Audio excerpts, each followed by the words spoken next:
Hello everyone. मैंने first part में थोड़ा सा नेट इशू की वजह से और फ़ोन के इशू की वजह से मैं अच्छे से नहीं बना पाई थी। लास्ट में थोड़ी सी प्रॉब्लम हो गई थी, बट अब ये सेकंड वीडियो में मैं इसके आगे की स्टोरी बता देती हूँ। ठीक है, हमारी स्टोरी यहाँ तक हो गई थी कि मतलब उन्होंने नेक्स्ट डे, मतलब जब ये सब होता रहता है, मतलब चोरी होती है फ्रूट की, तो उसके नेक्स्ट डे वो फिर मतलब पकड़ लेते हैं। ठीक है, और इसका चोरी मतलब पकड़ी जाती है तो कौन पकड़ा जाता है? कारी, कि वही मतलब वहाँ जाके फिर मतलब खाता है ऐसे छुप छुप के। ठीक है, फ्रूट्स खाता है। Okay, as I want out I saw Kari is the back despairing of the direction of the pavilion and the was forgetting that I want his company to cheer me up. I ran after him into the pavilion and I found him the chair eating bananas. I stood still as soon as minute. The bananas were lying stream all around him. He stretched out his trunk and reached for one for, and I realized that Kari was thief. Was thief is was thief. I want to him, pulled him. ठीक है, one pulled him out by the ear and jealous shoved my parents that is was Kari, and not I that had eaten all the fruits these many weeks. Then I scolded him for elephants understand words as well as children, and I said to him, next time I see you stealing fruits, you will be whipped. His new knave that we were all angry with him. Even the servants, his pride on the so injures that he never stole another thing from the dining room, and from then when anybody gives him any fruits, he always squealed us to thank them. ठीक है, तो फिर यहाँ तक हो गया। जैसे कि वो बाहर जाते हैं ना, तो खारी की पीठ पे वो मतलब जब जाता है तो वो मतलब वहाँ पे फ्रूट व्रूट में से खा के भाग जाता है, तो वो ये सब देख के मतलब खुश भी होते हैं। ठीक है, और फिर उसके बाद वो पीछे ऐसे पकड़ लेने के बाद ना उसे मतलब बाहर जैसे बिखरे होते हैं सारे फ्रूट्स, बाहर ऐसे सारे बिखरे होते हैं, कुछ जहाँ पे घास फूस गिरती है वहाँ पे ऐसे पड़े रहते हैं। ठीक है, तो वो उनकी, और फिर वो अपने ना जो सूंड होता है उसके ज़रिए से वो और भी मतलब वो खा रहा होता है, तो वो देख लेते हैं। और फिर वो जब वो सूंड देखते हैं तो उन्हें फिर याद आ जाता है कि हाँ, वो ब्लैक जिससे वो चोरी हुई थी, वो काला उसका ट्रंक ही था जो मुझे स्नैक की तरह लग रहा था। तो मतलब पता चल जाता है कि चोर कौन था। फिर ना वो जब जाते हैं ना राइटर, तो उनके वो कान खींचते हैं। ठीक है, कारी के कान खींचते हैं और हंसने लगते हैं और अपने मतलब अपने पेरेंट्स को दिखाते हैं कि कारी ही जो था वही चोर था जो हफ्ते भर में ऐसे 100 सारे फल्स खा जा रहा था। और डांट किसको पड़ रही थी? जो वहाँ के सर्वेंट्स थे और उनको पड़ रही थी। और फिर ना उन्हें फिर पनिशमेंट में ये भी बोला जाता है कि अगर नेक्स्ट टाइम कारी को पकड़ा गया फ्रूट्स ऐसे चुराते हुए ना, तो उसको मारा जाएगा, वो भी कोड़े से। ठीक है, फिर वे अच्छी तरह जान जाते हैं कि मतलब ये सब गुस्सा दिखा रहे हैं ना, क्योंकि एलिफेंट्स के अंदर पता है क्या होता है, मतलब जैसे है तो वो एनिमल्स में, बट उसके अंदर भी ऐसे एक्सपीरियंस होते हैं कि वो मतलब समझता है, वो समझ जाते हैं कि सब लोग मुझ पर गुस्सा हो रहे हैं और मुझे पनिश करेंगे। ठीक है, तो वो उनको पता चल जाता है कि सब लोग गुस्सा कर रहे हैं, और यहाँ तक कि जो सर्वेंट्स होते हैं ना वो भी गुस्सा करते हैं उन पर। ठीक है, अब फिर वो समझ जाते हैं, फिर वो ऐसे काम नहीं करते हैं।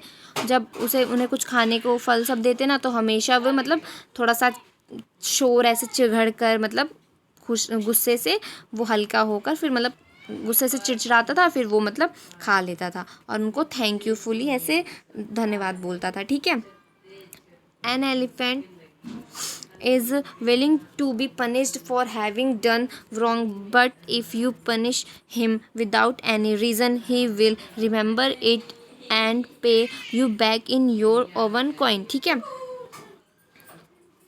तो फिर वो ना बताते हैं कि जैसे तुम एक हाथी अगर कोई गलत काम करेगा ना, तो उसका भुगतान मतलब उसे करना पड़ेगा, पर लेकिन उसके मतलब बिना पनिश के कोई छोड़ेगा भी नहीं, बिना सज़ा के कोई छोड़ेगा भी नहीं। ठीक है, तो इसीलिए वो कहते हैं कि याद रखो कि नेक्स्ट टाइम अगर तुम कोई गलत काम करोगे तो तुम्हें फिर पनिश किया जाएगा।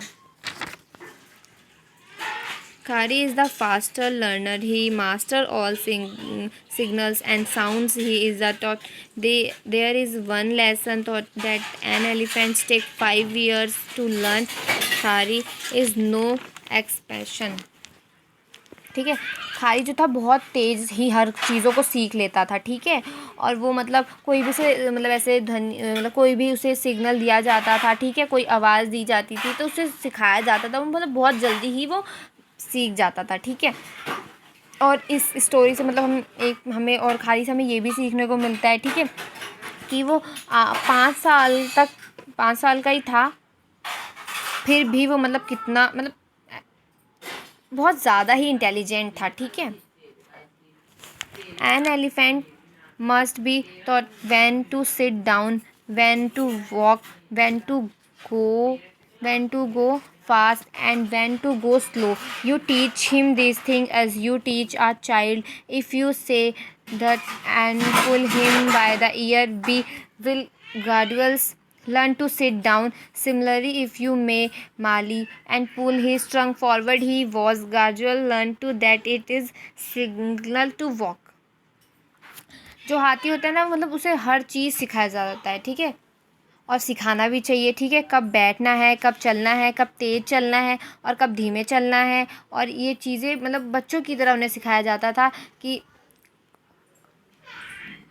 मतलब यदि उसे कोई दत्त कहे तो वो कानों से खींचे और धीरे धीरे बैठना सीख जाए। ठीक है, और जब कोई उसे माली कहे तो वो सूंड को आगे तरफ खींचे और धीरे धीरे सीख जाए चलने का, मतलब कैसे किस तरीके से किस वे में चलना है।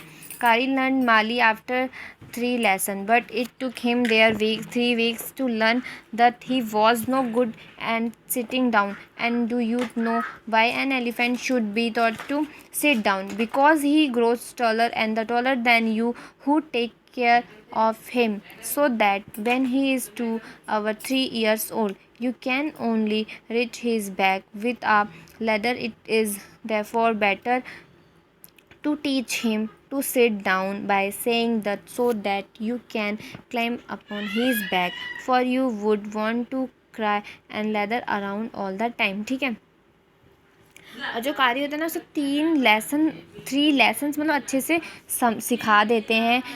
दत्त को मतलब जो समझाना होता है वो 3 हफ्ते उसको लग जाते हैं समझाते समझाते। ठीक है, उसको बैठने में बहुत अच्छे से सिखा देते हैं कि कैसे बैठना है, और उसे ये सब सिखाते हुए ना मतलब जो उसे सिखाते थे ना कि कैसे रखवाली भी करना है। ठीक है, और कितना ऊंचा बैठना है, कितना तेज़ी से चलना है, ये भी सब सिखाते थे। ये सब ना उसे सिखाते सिखाते 2-3 साल होता है, मतलब उसे सिखाने के लिए टाइम लग जाता है। और उसकी पीठ पे ना सीढ़ी लगा के ही पहुंच सकते थे वो, मतलब कुछ ज़्यादा ही बड़ा हो गया था। और उसको दत्त कहकर भी बैठना सिखाया गया। ठीक है, पीठ पे चढ़ना सिखाया गया उसे, मतलब उसके पीठ पे जैसे चढ़ने के लिए उसे कैसे उठना है, कब बैठना है, जिससे हम उसके पीठ पे चढ़ सके, वो सब भी सीढ़ियों की तरफ से सिखाया गया। द मोस्ट तो ये हो गया the most difficult things to teach an elephant. It is the master call. He generally takes 5 years to learn is properly. The master call is a strange hissing howling sound as if a snake and the tiger were fighting each other, and you have to make that kind of noise in his ear. And do you know what you expect an elephant to do when you give him a master call? If you are lost in the jungle and there is no way out and everything is black except is the star above you, dare not stay very long ठीक है anywhere. The only thing to do then is to give the master call, and at once the elephant pulls down the tree in crossing down. Monkeys walk from their slip and run from branches to branch. You can see them in the moonlight, and you can almost see the stage running in all direction below. You can hear the growl of the tiger and the distance. Even he is frantic that the elephant pulls down the next tree and the next and the next. Soon you will find that he was made a road right through the jungle straight to your house. ठीक है, तो मतलब जैसे कि ये है the mostly difficult thing teach an elephant, master call. जो उस टाइम पे मास्टर कॉल जो सिखाई जाती ना, बड़ी मुश्किल होती थी वो एलिफेंट को सिखाने के लिए, ठीक है। जनरली उसमें ये सिखाया जाता था कि मास्टर कॉल में कौन सी अजीब सी आवाज़ फुफकारना है, कब हल्की चीख देनी है, ठीक है, या फिर कोई सांप या कोई भी मतलब कोई भी जानवर ऐसे आ रहा है, लड़ रहा है, तो हमें ना कैसे एलिफेंट को उसकी मतलब अपनी आवाज़ वहाँ तक पहुँचानी है, ठीक है। ये सब मतलब सिखाया जाता था मास्टर कॉल में, ठीक है, एलिफेंट्स को। और जंगल में कोई खो गया है तो बाहर निकलने का रास्ता नहीं मिल रहा है, ठीक है, तो ऊपर से फिर हम ऐसे आसमान में तारों के अलावा और कुछ दिखता नहीं है, ब्लैक ब्लैक दिखता है, सब कुछ है नहीं, ठीक है, हमारे आसपास। कैसे ज़्यादा देर तक हमें रुकना है, हिम्मत करना, ठीक है, ये सब सिखाया जाता था। और मास्टर कॉल की ज़रूरत बहुत होती थी उस टाइम पे, ठीक है। हाथी को ये भी सिखाया जाता था सूंड से, मतलब कैसे सामने की ओर जाकर ऐसे पेड़ को ज़ोर से नीचे हिलाते हैं, जिससे जानवर मतलब ये आवाज़ सुनकर दूर भाग जाए, ठीक है। और हर पेड़ की जैसे टूटने की आवाज़ सुनेंगे तो जाहिर सी बात है, एक बंदर की मतलब कोई भी बंदर है तो अगर वो भाग रहा है तो नेक्स्ट उसके अड़ोस पड़ोस में जितने भी टहनियों पे बंदर होंगे वो भी आवाज़ सुन के ऐसे भागने लगेंगे, ठीक है।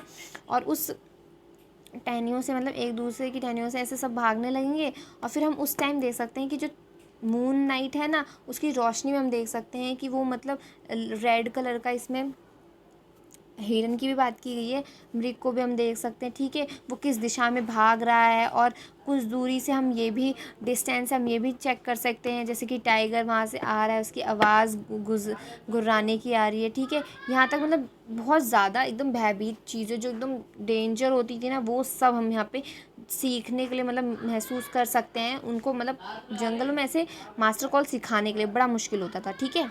और 5 ईयर्स उसके लगते थे। फिर उसके बाद ना मतलब हाथियों को ऐसे सिखाकर उसके बाद अगले मतलब पेड़ भी खींचते हुए सिखाया जाता था।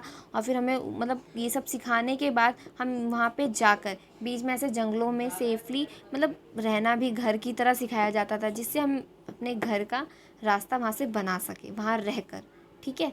तो मतलब एक एलिफेंट को इसमें कैसे रहना है, कैसे जंगल में सेफली अपने आप को, ये सब चीज़ें ये मास्टर कॉल में सिखाया जाता था। कुल मिला के जिसमें ये सब सिखाने के लिए 5 साल लगते थे, ठीक है। तो ये स्टोरी एक एलिफेंट की है। और ये चैप्टर यहीं पे फिनिश होता है हमारा। और इसको किसने लिखा है? धन गोपाल मुखर्जी, फ्रॉम कारी द एलिफेंट, ठीक है। तो ये राइटर का नेम ये है। बहुत अच्छी स्टोरी थी।